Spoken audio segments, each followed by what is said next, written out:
It's the SawCast, where real people speak that real shit on real topics. And I go by the name of Stevo. And I'm Ariel. What the fuck you do, y'all? Today we're going to be talking about the 3 things that we learned in 2025. One of those tres. We believe that it's very important to reflect on everything that you did in the previous years, just to make sure that you remember what you're actually, like where you're going, where you've been, just so you can, keep tabs of how you want to live in the future. Make sure that you're in the now, and make sure you stay in communication with your people so everybody knows where your head is. It's so easy to get caught up in life, and especially when you're hustling and grinding and trying to be better, and you got so many goals and things like that. You don't get to reflect on the things that you actually have learned, and how far you have actually came. And so sometimes it feels like you're not as far as you actually are. Facts. So actually going back and reflecting on what you did will help you make sure that you know that how far you got, and also make sure that you know where you're going, and make sure that your path is correct. You know what I'm saying? Because that's what we all want. You know what I'm saying? Yeah.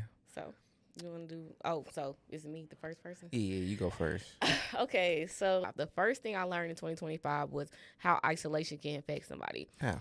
There was a lot of times last year where I was in situations with people that I cared about, where I saw how isolation can change them, and how it was deterring them from being their selves that we know.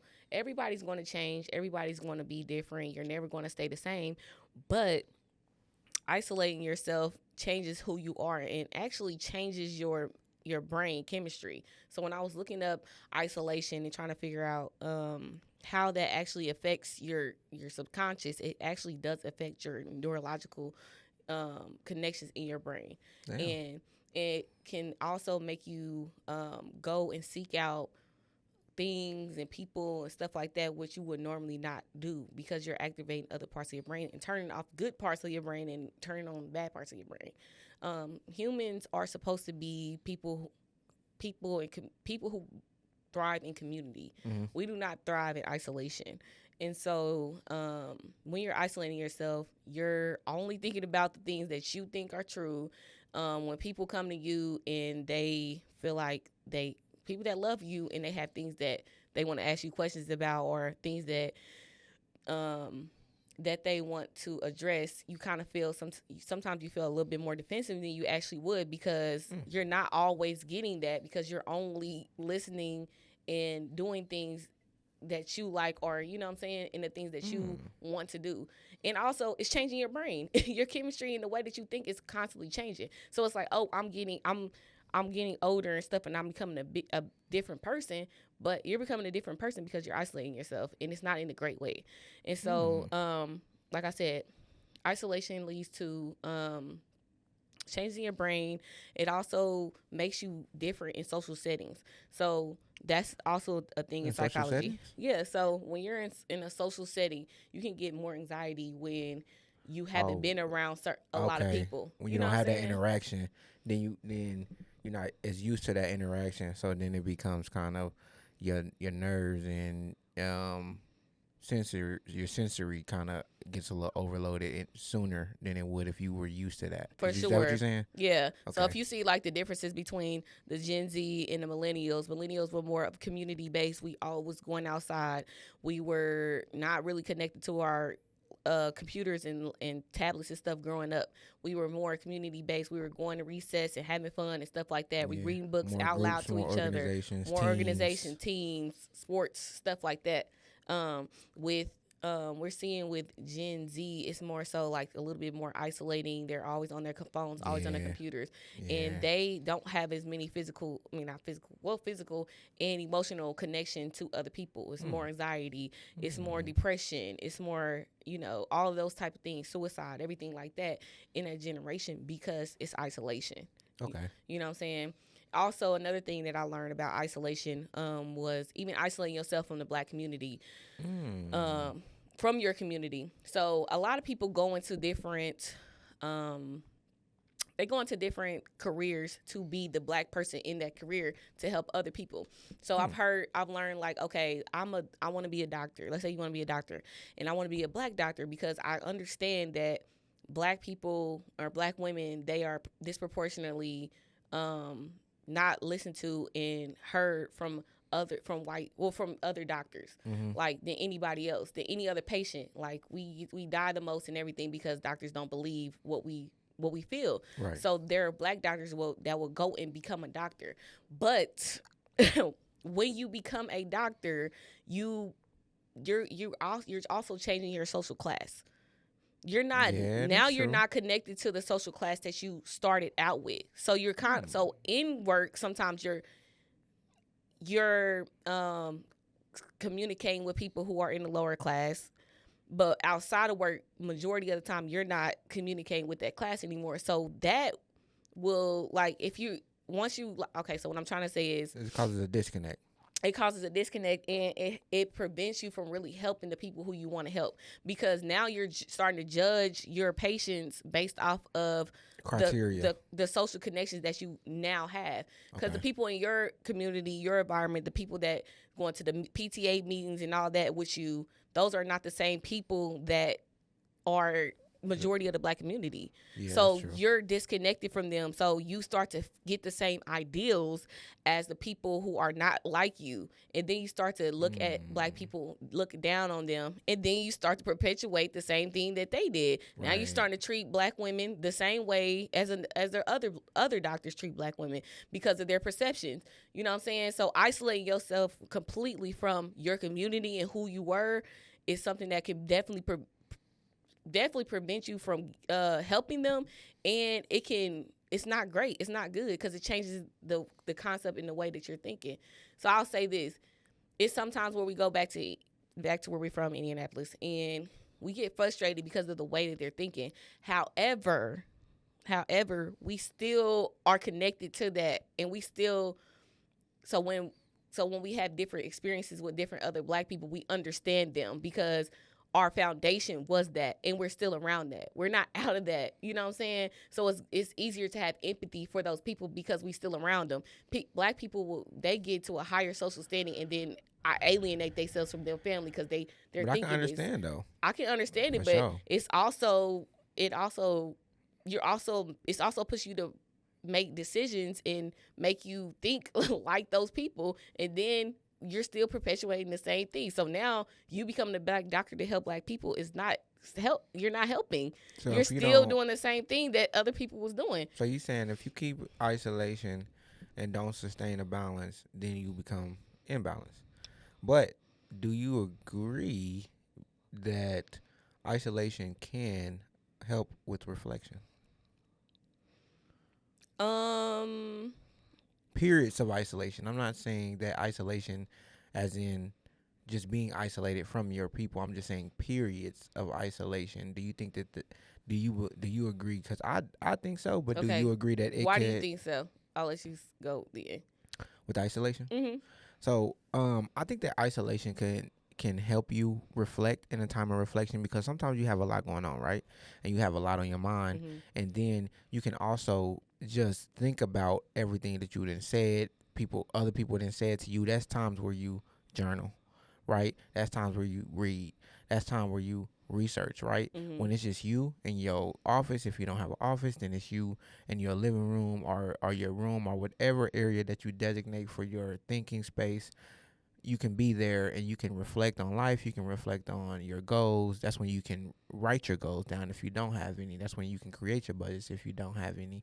That's when you can look at where your money is going. So I believe that for those reasons, because you can pay more attention in those moments of isolation. So when you putting your phone down and when you actually like thinking about what you have going on, in those times, I feel like it's more concentration. Okay. In isolation, because you have more time to spend on the things that you feel like are most important.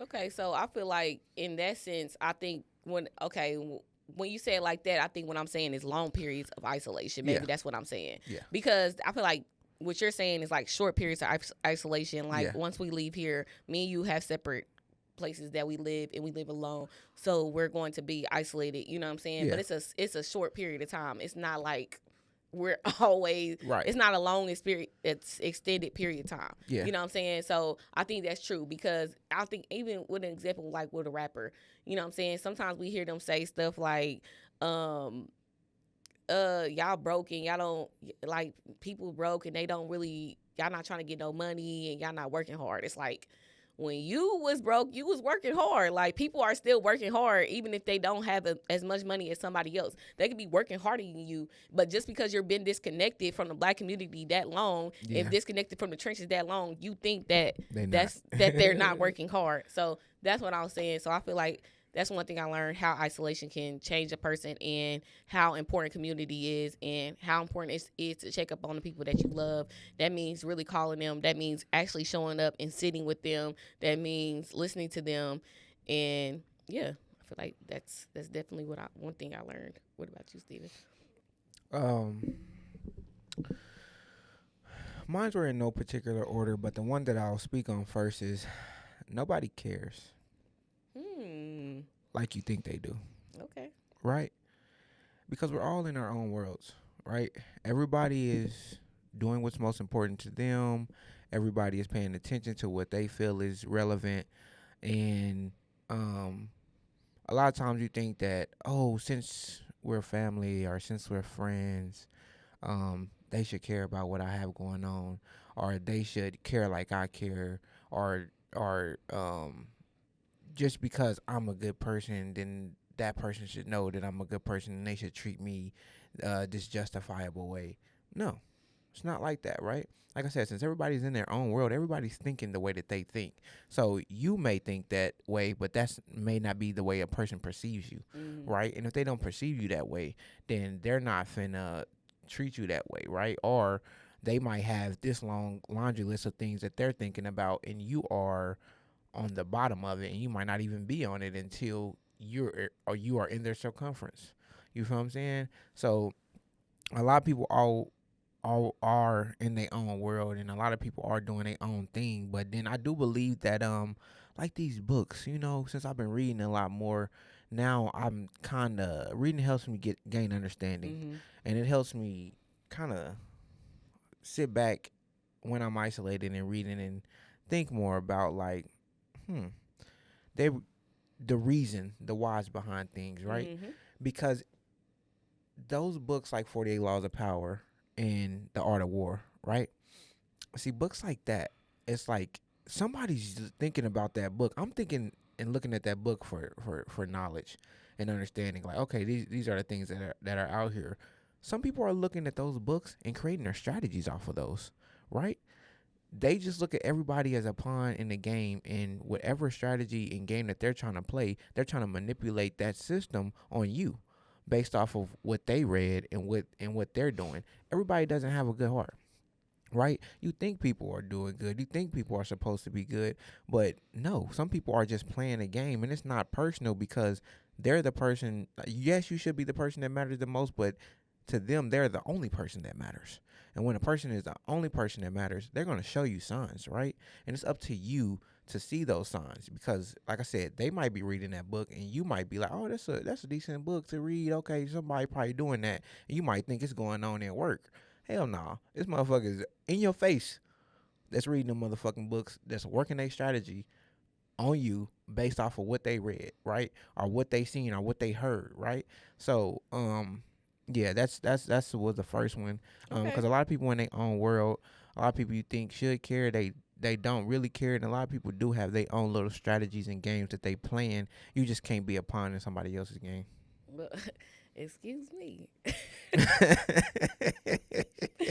Okay, so my second one is why a bachelor's degree is important, and how is it different from a associate's degree? Why? So with an associate's degree, you're basically just learning the job skills that you need to do a job. You know what I'm saying? Okay. I don't think one or the other is better than the other. I think it just leads to different thinking and reasoning. So, like, I feel like a lot of people who do associates have children and they have, like, immediate needs for money. You know what I'm saying? With a bachelor's is more so everybody most of the people in a university or for a university don't have kids. They don't have an immediate need to just hurry up and just make a whole lot of money. They have some time to figure out how to get some money. So they have a little bit longer to learn and delve themselves in different types of thinking and more reasoning. Okay. But I would say with the bachelor's, those 2 years is the difference. That's really the big difference. So it's like the 2 years where you're learning about gender studies, you're learning about religion, you're learning about different, like you learn about psychology. It might not be like, let's say your bachelor's is in IT like ours. We were going to gender study classes, we were going to religious classes, we were going to psychology classes, even though we are doing analyst support, stuff like that, we still are learning about psychology, the brain, how other people think, how men and women are different from each other. And then when you're in a university, you're not always in the university. Well, you're not in the university with people you just know. There's people from all around the world that comes to your university, especially if you're in a bigger university. So you get a chance to be in different experiences, different types of you get to be around people who are different from you. Like in IU, we had like an Indian group, we had like the Asian group, we had like the white group, we had like the black group. So you can go to these different buildings and learn about a different culture and be around those people. And then there was people there who worked there that could teach you about that. You know, that's something that you don't get when you're getting an associate's for the most part. So that extended time of that 2 years. I think it's education, but and it education and also those experience help expand your view of life. Yes, and I think that it causes you to have more empathy for other people. That part of it is very big, and I think that it's like, I'm taking these classes, they don't really matter. No, they're teaching you how to be empathetic towards other people. And then they also teach you more about yourself, because even if you're taking a career class, I know in IT, with our career classes, we had to take a Myers-Briggs, which tells you exactly how you think and how you observe work, and then how other people around you will observe work based off of how you think and how you feel. So that is right there can help you with communication and being social and everything, and having empathy for other people. And also, the bachelor's degree will have you wanting to go other places and experience other things, where the associates just have you locked into your job. So I feel like it definitely is something that I think is not, like I said, no one is, to me, is not better than the other, but I do feel like the empathetic part is something that you get when you get your bachelor's over you getting your associates. And then also the thinking and the reasoning. I know I went from, I think it was concrete. The difference between concrete thinking and abstract thinking and reasoning. Concrete is like you see things. Matter of fact, you see things based off of your personal experiences. That's what you believe is correct. Versus abstract is, even if you don't experience it, you can understand what somebody is going through, and you can think about it outside of your box. You know what I'm saying? So it's concrete inside the box. Like, so if I say, majority of the black kids on the east side didn't get a master's degree. I got a master's degree, so that's not true. That's concrete thinking, because since I did it, then that statistic must not be true. When that's not the case, just because I did it doesn't mean everybody else is doing it, and that's abstract thinking. Like, I know that because I did it, that doesn't mean everybody else can do it. I'm still empathetic to the people that didn't do it. I want to understand, and I want to learn more about why they're not doing it, why they're not going to pursue that, and why they. And then once I learn that, then I can help them get to where I'm at. But those are the people who have abstract thinking, are the people who get to change the world. Even if you don't, I'm not saying you have associates, you don't have abstract thinking. I'm just saying that's kind of like what the differences is, the reasoning that you have. You start to want to change. You start, like, when you try to, instead of like, okay, I have a master's, I'm this, that, I'm like, I want to get other people, but how do I do that? Then the analytics of it all and understanding it is what gets other people to come towards that. You know what I'm saying? Not just being concrete and like, this is what it is, this is what that's not going to change the world. That's not what changes the world. That's not how you connect with people. That's not how you reach other people. So that's a really big thing that I learned last year. Like just how my thinking and my reasoning, because I do read a lot of books. I did get a graduate education. I do have a lot of empathy for other people. I do understand that my thinking is not better than anybody else's. All that stuff is stuff that I learned because by reading books, by doing everything. But also I had to understand that just because I think this way, that doesn't mean everybody else thinks that way. And when I having a disagreement, it's not necessarily an issue. Mm-hmm. It's just a disagreement because the thinking is different. And being able to understand where that person is coming from, it will get me way farther in the conversation than not understanding them and shutting them out. Right. So that's what I did, and it helped me build better connections. So I feel like that was really big for me, for sure. That was pretty dope, man. Thanks, You broke down the associates versus the bachelor. That's crazy. Got educated in this motherfucker. Amen. You hear me? That's what I do. Well, for me, number 2 was every second counts, man. I would say I was a procrastinator before moving here, and that's still something that I work on from time to time. But it was a brother named Justin Reynoso, and I was at this men's walk and talk out in Frisco. And he said something to me while we were chatting it up. He said that success loves speed, right? And ever since he said that, it kind of echoed to me. Success loves speed, success loves speed. I was like, it's a cliche and cliche statement, very simple, right? But at the same time, it's like, damn, like, it really made me think, are you really utilizing your time, and are you truly capitalizing off of opportunities, right? And then that also leads to, when I was reading a book that I just finished, Die with Zero, Getting All You Can from Your Money in Life. And it's like, we know what our birth date is, and God knows what our death date is, but do you know what your live date is? And that's what's most important. Like, what's your dash? You know what I'm saying? What are you doing with that dash is what matters a lot, right? Mm-hmm. And I feel like a lot of times people just sit back and wait for something to happen, right? And that's what the success loves speed thing is. And that's why every second counts, because the opportunity could pass you. And when they say opportunity only knocks once, I don't believe that. I believe that it can knock again, but by the time it comes again, it could be way further down the line.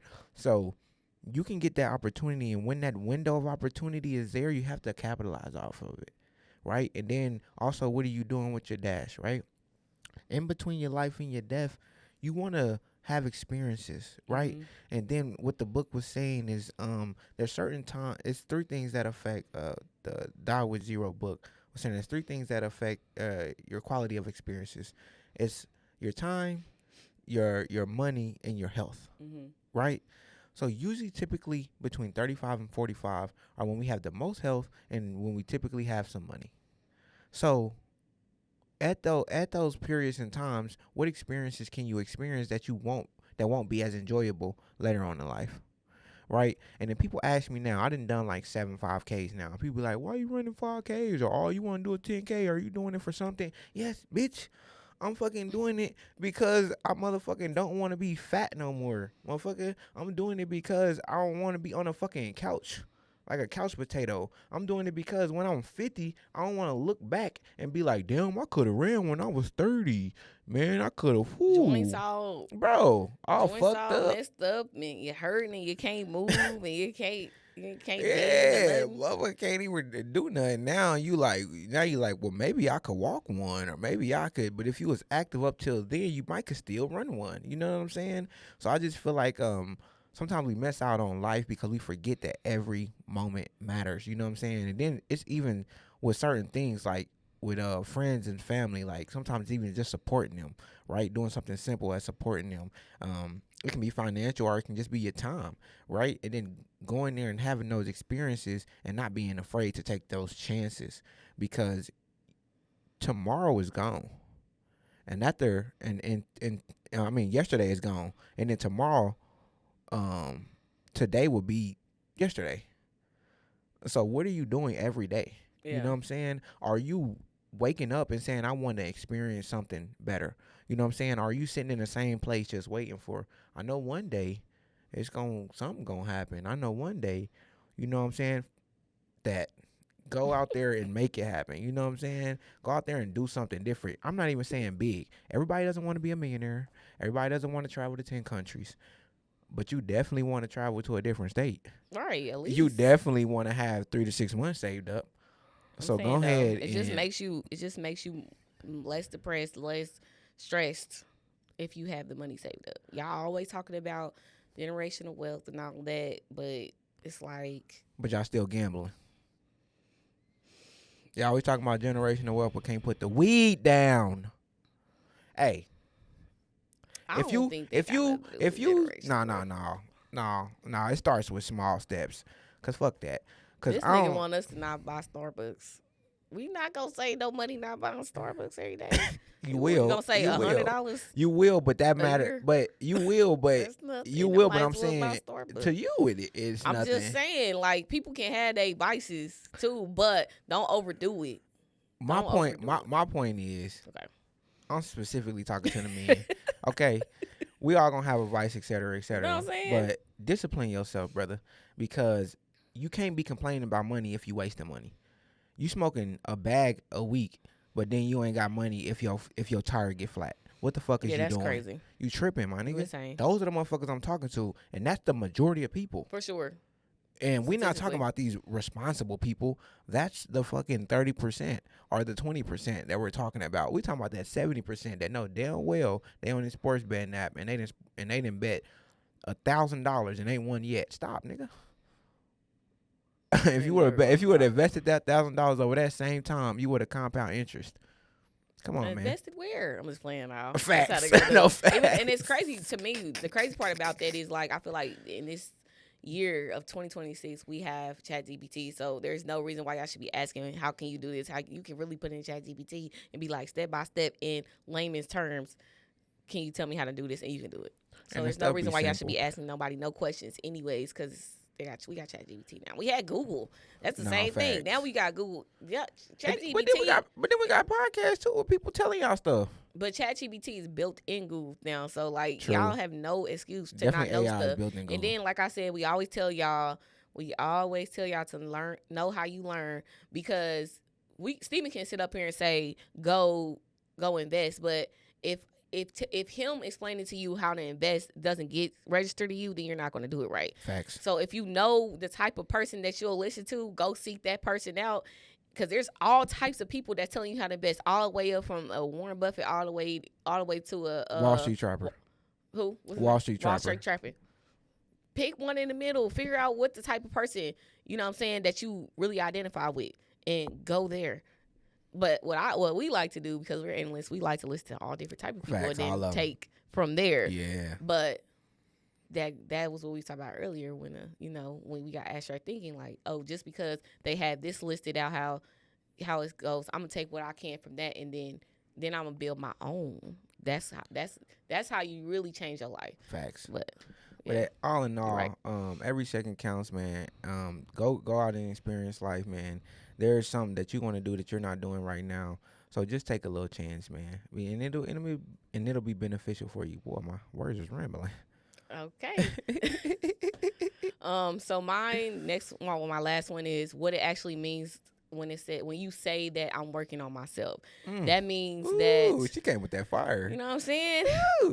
What it actually means when you say you're working on yourself is you're actually changing, things that are bad about yourself. Also, change things that are bad about yourself means you gotta listen to and you gotta accept things that are bad about yourself. You can't change nothing bad about yourself if you don't accept it, that it's a bad thing, or that you don't look at it, or you always going combative about what somebody say about you.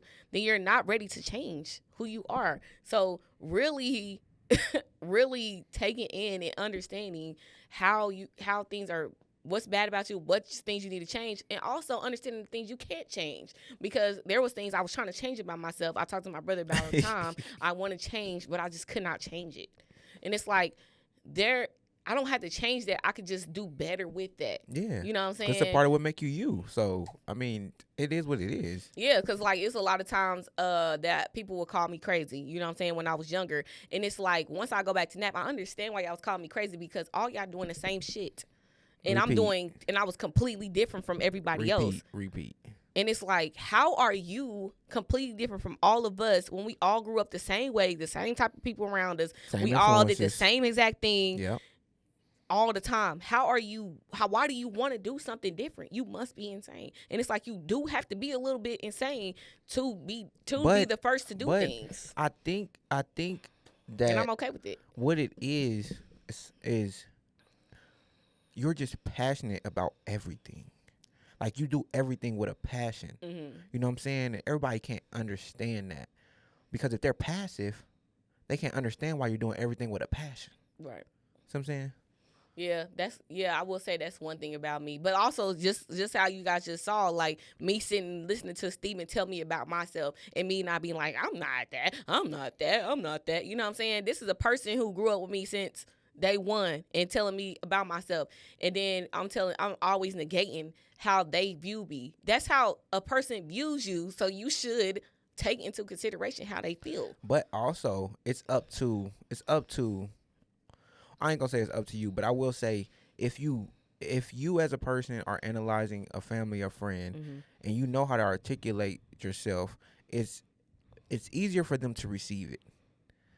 Because if you know how to say it in a digestible manner, but say exactly what you want to say, mm-hmm. but you know how to say it, you know what I'm saying? Then a person could receive that better. If you're not just saying stuff strictly personal, just like, I could have said, like, oh, you was wild and you just did things that was defied the odds. It's like, what's the real thing, though? Right. It's you're a passionate person. And mm-hmm. and that's because, like you said, the reading and the education that you received, and now you can articulate yourself. Having to communicate, having to be different from strong people around me. Like, True. my parents True. are not weak. True. They're not weak. So in order for me to get how I feel and teach them things, I had to be passionate about True. it. I had to be extra about it. True. It is what it is. That's what everybody in my family, it's a hierarchy. True. Like, they are so black. They black for real. You know what I'm saying? So they're not listening to the young people talk. You know what I'm saying? So I did have to be a little bit more passionate, a little bit more out there, a little bit more different for them to understand me. And I changed some things because of that. You know what I'm saying, about my family and the things that they do. They do listen to me because I am passionate. And it's like, people, like, it was like a time where I had told somebody about themselves, and then I felt some type of way about it, and the guy who I was talking to was like, you just extra with it. But this is a man who feels like nobody cares about him, or nobody listens to him, and nobody is even, like, when he does something or says something that's out the way, nobody cares to say anything to him. You know what I'm saying? But I'm a person who, I care about everybody around me, and if I see something bad and I know it's detrimental to you, then I'm going to do whatever I got to do to change it. And I'm going to feel some type of way about it. And there's nothing wrong with me feeling some type of way about it. There's nothing wrong with me communicating how I feel, especially if it gets to you changing and you being a better person. So that's just how I know. That's how people around me operate. And so that's just how I am in general. And like I said, I know where it came from, and I know there's something I can't change. It's just something about me. And I know that the people that I'm around, and people that love me, and people that my friends, need to understand that about me in order for them to be my friend. And if that's not something you can deal with, then I know that you're not the type of friend for me, and I'm okay with that. Okay. Because sometimes in life, that's okay. In different parts of your life, the type of person I am was okay. But now, the type of person I am is too much for you, and that's okay. I don't feel no type of way about that. You know what I'm saying? I'm completely happy with who I am, and I completely understand who I am, and I'm completely, just like I give it, I take it. I'm okay with taking it passionately. I don't have a choice, though. I never had a choice whether or not I could take criticism or nothing passionately. We didn't have a choice. Our parents was lamb. You know what I'm saying? So Right it's there. like, I never had a choice. I'm okay. I've always been okay with receiving, things in a passionate way. You know what I'm saying? So the way I give it, I can take it. But completely understanding yourself is understanding that, knowing your triggers and Yeah. what triggers you, is trying to stay away from that. If you know it's a trigger, then try to stay away from it. If you can't stay away from triggers all the time, that's why things happen. That's life. When they say it's life, a trigger happened and then you reacted past the point of no return. If you can try to do things and put yourself in environments where that trigger doesn't happen, then you won't get triggered. Let's say I'm not going to a whole bunch of ghetto ass clubs anymore. I go to a lot of networking events, nice events, stuff I got to dress up. It's no problems. Nobody's bumping into me. Nobody's looking at me crazy. Nobody wants to square up. None of that, because I'm in a different environment. My trigger, or if somebody looking at me crazy or whatever, it might be, that's not a trigger for me. I don't really trip, but I'm saying if my trigger is I don't like the way people looking at me, then why are you still in them type of environments where people do that? I'm not in those environments. I'll never be having that issue no more. You know what I'm saying? Yeah. So understanding that about yourself and where you going, and knowing your triggers, and being able to take in critiques and criticism about yourself is really knowing yourself and understanding yourself. Sure. So that's what I learned. And it's interesting because mine is about self. Okay, what's yours, Steve? Mine is you matter most. Okay. You are the person that matters most. So when you wake up every morning, remember that you are the person in your life that matters the most. Okay? And I know all of y'all people, because it's always somebody who's going to be like, well, what if I got the kids and what if I got a woman? If you're not happy, they won't be happy. So it doesn't, it correlates that way, right? You have to consistently do things that make you happy. Consistently put yourself in environments that boost your morale and are positive for you and motivate you. Because at the end of the day, you can't help nobody until you help yourself. A lot of times people feel down and they feel discouraged and things like that because they're pouring from an empty cup. So if you ain't poured into yourself, how can you pour into somebody else? You empty, right? So that's why it be half-assed when people do shit, because they ain't full and satisfied. Yeah. And so since you ain't full and satisfied, you can't help feed nobody else. You see what I'm saying? Because if ain't nothing on your plate, how you gonna share? It don't make sense. I'm telling you. But then I also say another thing that branches off of that I started to realize towards the end of the year, more so after we moved here, but definitely last year towards the third and fourth quarter, is setting those boundaries. Oh my goodness, they will relieve so much stress, because if you just set that boundary up front, you don't have to worry about the back end. We'll have to saying no and maybe and if I do this it'll make me feel awkward. Don't matter. You are the person you want to be. Don't do nothing you don't want to do. Don't hang around nobody you don't want to hang around. And if a motherfucker play with you, fuck them. They out of here. Period. You know what I'm saying? Boundaries are very important. Bro, no, boundaries are super important, and it's not just on no rah shit. It's on some real life, real deal, because as you adjust and as you change, so does what you like change, right? So you might not like when somebody does this, or you might not like the way that somebody communicates to you, or you might not like the way somebody treats you. The treats you is the most important. How somebody treats you, if you don't like that, then you shouldn't be around them, right? And know what you like and what you don't like, and how you do prefer to be treated and how you don't. And then also pay attention to your friends and your family. Who prioritizes you, right? Because if a person don't prioritize you and what you got going on, please do not prioritize them and nothing that they have going on. It's not personal. It's business. Because I'm the one who matters most to me, not you. Facts. And this is SawCast. Thank you so much for listening. Like, share, subscribe.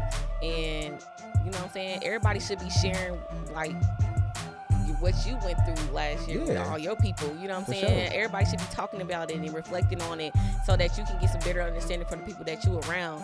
And like I said, we really appreciate everybody. And shout out to Sister Hay, because Sister Hay had us right with that end of the year reflection. And that's kind of was similar to this, what we learned and what we got from the year in total. So that was a nice little adult way of bringing in the year that we did as for sure, and letting all the past things go. So like I said, like, share, subscribe to the channel. Let us know, you know what I'm saying, how you feeling about the cast, and we'll see you guys in the next cast. Deuces. Bye.